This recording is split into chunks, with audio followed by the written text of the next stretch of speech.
We ready? All right. Good morning. Thank you for joining us. My name is Major Philip Ridgel. I'm the Public Information Officer here at the Boone County Sheriff's Office. To my right and left is our command staff, to include Sheriff Hill. I want to start with some thank yous, because some thank yous are certainly in order as we've worked through these last several days. I was asked on the scene how many agencies had responded. There was quite the showing down on the scene in Walton, and I'm just going to acknowledge each and every one of them before we really get started. From Boone County, our Public Safety Communications Center, Boone County Emergency Management, Chief Petticord with the Hebron Fire Department. He assisted with the Boone County EMA, the Florence Police Department. They assisted us with calls in Boone County, as well as SWAT operations, the Walton Fire Department, and the Verona Fire Department. From Kenton County, we had the Kenton County Emergency Management, their director, Todd Shulkers, the Northern Kentucky Regional SWAT Team. They assisted us with SWAT operations, the Kenton County Police Department, the Kenton County Sheriff's Office, the Villa Hills Police Department, the Covington Police Department. They also assisted us with SWAT operations, Taylor Mill Police Department, Lakeside Park, Crestview Hills Police Department, Fort Mitchell Police Department, Independence Police Department, the Fort Wright Police Department, Erlanger Police Department, Edgewood Police Department, Ludlow, Park Hills, and the Pioneer Fire Department. So to say that we don't have an incredible group of first responders would just be an utter lie. Everybody down there was selfless, and it was truly a team effort in a variety of different capacities, and I wanted to make sure that they were all recognized. I'm going to get into a couple of different things here first. We're going to talk about our deputies, and then I'm going to get into some investigation updates, and then I'll take your questions at the end. The wounded deputies from the August 28th shooting in Walton are identified as Deputy Gerald Mitchell Wilms and Deputy Kyle D. Floor. Deputy Wilms is 30 years old and began his law enforcement career with the Boone County Sheriff's Office in 2018. He is currently assigned to our patrol division as a field training officer, and he is also a member of our SWAT team. Deputy Floor is 30 years old and began his law enforcement career in 2020. He first served with the Pendleton County Sheriff's Office and the Falmouth Police Department prior to joining the Boone County Sheriff's Office in July of 2025. He's been with us for a little more than 1 month. On the night of the shooting, Deputy Wilms was training Deputy Floor. Deputy Wilms sustained gunshot wounds to both of his legs and was discharged from UC Medical Center on Monday, September 1st, 2025, and he is currently resting at home. Deputy Floor sustained gunshot wounds to the chest and was discharged from UC Medical Center on Friday, August 29th, and he too is currently resting at home. The investigation still remains in its infancy stages, but I'm going to give you a few updates. Justin Chapman fired multiple rounds from a .40 caliber Glock. It's a handgun. This was the only firearm found on the scene and in the scene. He did possess multiple knives, which were also recovered within an arm's reach of where he was found lying on the floor. We did confirm, this was asked, and we were unable to definitively say over the last couple of days, but I am confirming it now, that Deputy Floor did return fire after initially being fired upon. We are in possession of the well-known Facebook Live video recorded by Justin Chapman, and we have reviewed it. In that video, Chapman confesses to shooting our deputies. He is aware that he shot at least one, if not multiple, Boone County Sheriff's Office deputies, and also in the video clearly takes his own life within the frame. That is also observed. The autopsy is complete and the results are pending, so nothing is final. However, I can report that during that initial examination that Chapman was not injured from the exchange of gunfire and sustained only injuries that were self-inflicted. Currently, our detectives are conducting multiple interviews, and our body cam video will not be released until those interviews are complete. I estimate that that will be at least another couple of weeks. When those interviews are complete, we will release. We've received a plethora of requests for that already, and we'll get those out once we can ensure that that premature release won't affect any recollections that are relevant to the investigation. Does anybody have any questions? Could you spell these? Go ahead, Daniel. Can you talk about what it meant for the deputies and their family as far as having that community outpouring of support from the moment they were really taken to the hospital? Yeah, the support has really been about as front-facing as we serve a community that we absolutely know support us. But what we saw in addition to the community was the businesses, you know, the ones that we too serve, but also work in our community, support us as well. I mentioned earlier everybody who responded. The Kroger company, obviously we took over their parking lot. That was our command center. Their support for our mission down there and our objective was outstanding. The community as a whole, the outpouring of support, we really had just, we were inundated with messages, both people personally calling me, members of the command staff, our deputies, just checking in, not because they were being nosy, but because they genuinely cared about the well-being of our deputies that were injured, but also the well-being of our deputies who were right in the thick of it as well. Yes. Could you please spell the two deputies' names, and then also have those 200 deputies specifically talk about the community support they received? Yeah, so the Deputy Gerald Mitchell, he goes by Mitchell, first name Gerald, Jerald, Mitchell Wilms, Wilmes, and then Kyle, Kyle, Florer, Florer. And the support that they experienced both during their time at the hospital with some of our law enforcement partners over there who are on that side of the river, it really, you know, again, spoke volumes to just how meaningful kind of this whole community sense is. It's not, we talk about brotherhood, sisterhoods within the law enforcement community. That is prevalent without question. However, I think what we saw is the ones who we don't work with each and every day still deeply care about us, and that helps this healing process and this whole digestion of the scene. Really, it helps them overcome some of the hard times that certainly they faced and may face in the future. And Major Justin asked, I know these are both at home recovering now. How are they doing? Are they in good spirits? They're in good spirits, of course, surrounded by family, friends, this agency, and there is a road to recovery for both of them, both I'm sure mentally and physically, and again, notwithstanding everything that they've been through, the hospital, the pain, recounting the entire thing, I'm sure they've remained in good spirits. They're two really tough individuals, and they've displayed that, and we are proud of how they've responded to this incident. And they're planning to come back.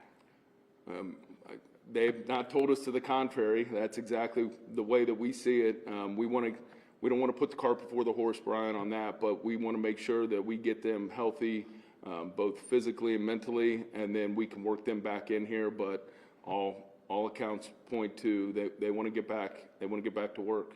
And what are their ages? 30 years old, both of them. Can you talk a little bit more about their injuries? I know on Friday you said if one wasn't wearing a bulletproof vest, this would have been a very different story. Yeah, that would have been Deputy Florer, and you know he took a shot right up near the upper part of his chest, and without that vest, it would have been an utter tragedy. Likely, as I mentioned on Friday, you hate to even say it, but it's the truth that, you know, instead of them being discharged, we could have been planning their funerals. And that's the reason, that's the importance of the ballistic vest, you know, and the equipment that we have for Deputy Wilms. All of our deputies are outfitted with tourniquets, and tourniquets absolutely were necessary and down on that scene. And without those, again, his injuries could have been much, much more significant as well. He was hit in the vest. Was he hit other places as well? No, Deputy Flora just took rounds to the upper body, and then Deputy Wilms took rounds to the lower body and both of his legs. And he took multiple rounds to that vest then? Yes. I don't want to get into all of this because we're still trying to, on the forensic side versus general statements, but yes, shot multiple times to the upper body, and we're just trying to kind of recreate the path of where those rounds went. But we do have a clear gunshot wound to the chest by way of what the vest tells us. Go ahead, Brittany. Sorry, I was just going to ask, you said that they were doing some training at the time? Yeah, so because Deputy Floor was just recently sworn in here with the Sheriff's Office, any new deputy, whether they're from another agency or they're fresh out of the academy, always has to go through our field training program, and that's what Deputy Floor was in when he responded to the scene. He and Deputy Wilms were both, we'll call them a two-man unit, with Deputy Wilms being Deputy Floor's field training officer. Yes, sir. If possible, since it's under investigation, you can answer this. Court records show that Chapman had PTSD and was a combat veteran. Is that information deputies would have been privy to prior to serving the warrant? Again, in diagnosis and what has been reported versus what we've been able to confirm, certainly I've heard those reports. That's been pretty well stated over the last several days. Our deputies were aware and had some prior dealings with Chapman. We kind of knew what to expect in serving that warrant, and so the way in which that whole thing unfolded was, though not treated any differently, despite having that knowledge. So what I mean by that is there wasn't the showing that was on the scene initially. The warrant service, as most of our warrant service is here at the Sheriff's Office and in law enforcement, it's really just a two-man call. You have one deputy and one support, and you go knock on a door, see if somebody's home, serve the warrant, and that's exactly what they did. As the situation kind of unfolded, that prompted the response of supervisors, patrol supervisors, and then some other deputies, to include Deputies Floor and Wilms. And as I again said on Thursday night, maybe into early Friday morning, the whole situation is and was dictated solely by Justin Chapman, unfortunately. And we wish that it didn't go the way that it did, but unfortunately it did, not just with our deputies being shot, with him taking his own life. And now we have to kind of sort through all aspects of this investigation to see what we can learn, and that's part of why we do the things that we do in the debriefings. Of course, working with our partners from Boone, Kenton, and Campbell counties to learn from these experiences. Can you talk to us about this strategy? Does Boone County have any programs, Boone County Sheriff's Office have any programs to bring social workers to homes where there is suspected to be somebody dealing with mental health issues? Yeah, so last year the fiscal court through on the county side, not strictly under the sheriff's office, hired 3 police social workers, and those 3 police social workers are assigned to our office, and they have, over the last several days, been utilized, and we have been deploying them where necessary, because of course some of those in the community that were down in Walton as well experienced a lot of things, and our community resource program that is in large part implemented and supported and executed by our police social workers will be accomplished here. Can you kind of break down the timeline of sort of what happened in terms of, like, you kind kind of hear certain things on these videos. It sounded like they gave him some warnings, maybe they hit the door, they go in. Talk to us about how that unfolded, and then kind of the strategy in doing that, the thought behind doing that. Yeah, as I said, the initial warrant service started with, from what I understand, 2 deputies. When they got down there and Chapman announced through a doorbell camera to basically get off of his property, the 2 deputies then called their supervisors, and there was more of a response, because this was not a search warrant, this was an arrest warrant. We had the arrest warrant for Justin Chapman. There wasn't any other necessary procedure from a court process that needed to be accomplished, because we had an arrest warrant already on record. When they got down there, they were down there and announced pretty consistently for 30 minutes prior to forcing entry through the front door. Prior to even doing that, they confirmed that Chapman was in the house. They spoke with neighbors. They did their due diligence. They positioned themselves in front of his home and attempted multiple times to call him out, as well as clearly announced themselves as Boone County Sheriff's Office deputies. There really wasn't any dispute about this being a no-knock or anything like that. I've, of course, heard that. We've heard a lot. We do pay attention to some of the concerns, and we do want to clarify those. This was an arrest warrant, not the execution of a search warrant. They clearly announced themselves. They slowed everything down as opposed to rushing in after he initially told them. The first 2 deputies did right by notifying their supervisor, and then we followed our practices and procedures here internally that, I could go more in depth into what that includes, but generally speaking, the announcement, the positioning, the visibility, the knowing that this is, without question, law enforcement sitting out in front of your house. They tried to call him out by name. They tried to call out any other people in that unit, 103. And even after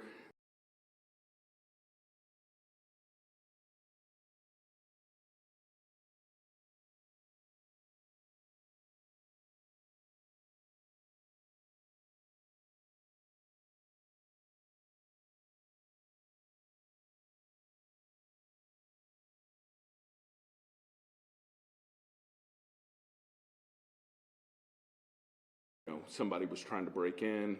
This wasn't a castle doctrine type of situation that was misconstrued. He knew that when he pulled the trigger, that it was law enforcement at the bottom of the steps. And he retreated up the stairs. I think you mentioned one time he had put up a curtain somehow. Yeah, there was some kind of drape affixed at the top of the stairs, and I can only assume that he retreated on the back side of that curtain.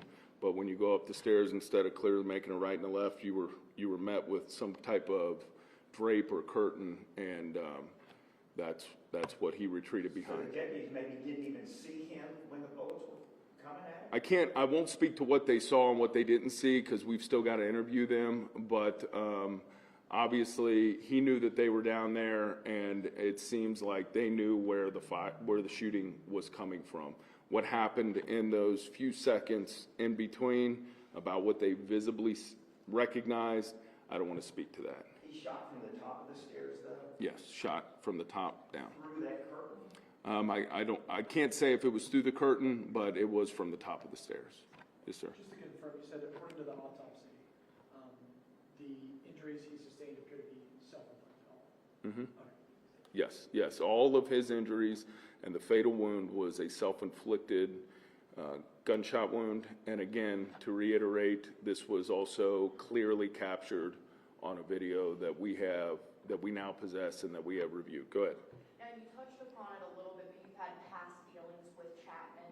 Can you talk any more about your experience with him, maybe his record, anything like that, any information? I don't have all of the information on his record. I do know that some of the reports, I guess I could verify history of resisting arrest, history of domestic violence. Our last actual encounter with him was in 2021.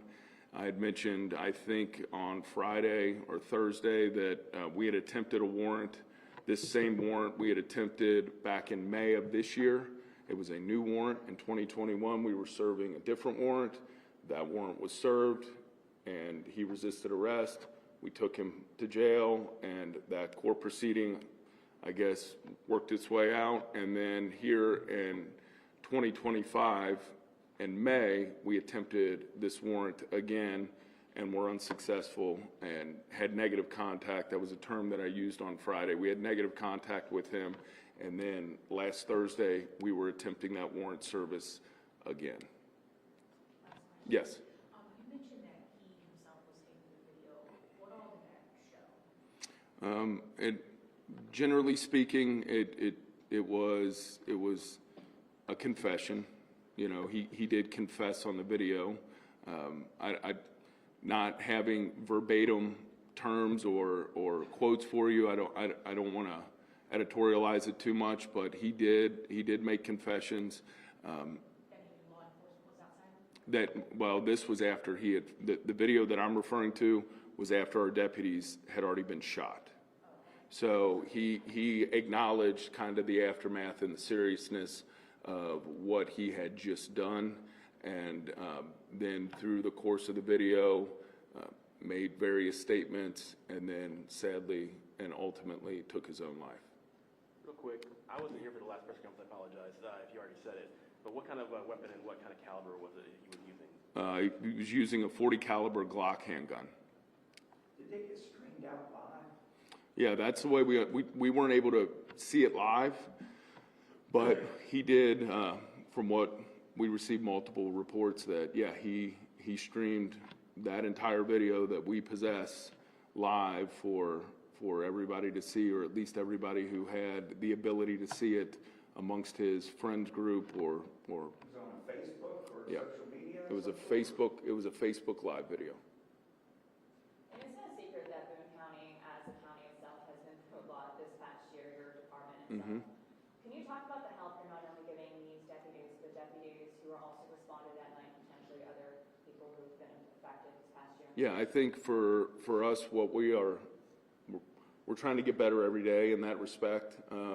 It has been one hell of a 2025 so far, especially one hell of a summer, and there have been a lot of deputies as a result of that impacted in various ways. And so what we're doing is we're not being so prideful to assume that we know everything, because we don't. So we are consulting with medical professionals, mental health professionals. We lean on our PSWs, the community support, other people who reach out and offer themselves or their services. You know, we are an open book when it comes to this, because the health of our deputies, because of the job that they have to do each and every day, they are the most visible form of government around, you know, more visible than anything else. And so with that comes a lot of good, but as we've seen so far this summer, with that can come a lot of bad. And our deputies certainly want to continue to persevere and push through. I think that that's just the competitive spirit behind them. But when something mounts and mounts and mounts, we've got to do right by them to ensure that they're not just for themselves, but we've got a lot of husbands and we got a lot of wives in this agency. We got a lot of mothers and we got a lot of fathers. So we want to make sure we're doing also right by their families, because they get impacted just as much. Anybody else? All right, guys. Thank you very much.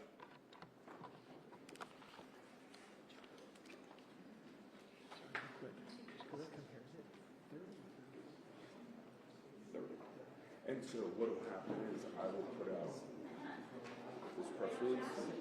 It's going to come out with their pictures. So you'll have their pictures as well. And it'll